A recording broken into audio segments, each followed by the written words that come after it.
হইচইতে একেন বাবুর যে সমস্ত সিরিজগুলো আছে প্রতিটা সিরিজই বেশ ভালো, কয়েকটা একটু কম ভালো, কিন্তু অধিকাংশই বেশ ক্যাচি স্ক্রিপ্টেড, মন ছুঁয়ে যাবার মতো। কিন্তু সেদিক দিয়ে বিচার করলে এই সিনেমাটা অর্থাৎ রুদ্ধশ্বাস রাজস্থান আমার কিন্তু সেই অর্থে টান টান লাগলো না। স্ক্রিপ্ট কিন্তু মোটামুটি, কিন্তু অনেক জায়গায় বেশ স্লো লাগলো।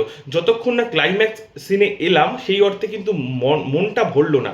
ওভারঅল আমি এটা কিন্তু খুব সাধারণ মানের একটা সিনেমা বলবো।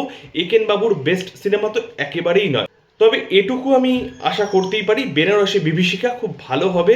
কারণ বড় পর্দায় একেন বাবু ব্যর্থ করবে এটা আমি ভাবতেই পারি না। কারণ এখনকার দিনে যে ধরনের বাংলা ছবি তৈরি হয়, এই ধরনের কমিক সেন্সের আড়ালে খাদ্যরসিক একজন গোয়েন্দাকে দেখার জন্য বাঙালি যে সিনেমা হলে যাবে এটুকু হলফ করে বলাই যায়। এবং একেন বাবুর একটা আলাদা ফ্র্যাঞ্চাইজি ভ্যালু আছে। এই সিনেমাটা কিন্তু মানুষকে নিরাশ করেনি হইচইতে, এবং আগামী দিনেও এর যে পরিকল্পনা রয়েছে সেগুলো কিন্তু হতাশ করবে না।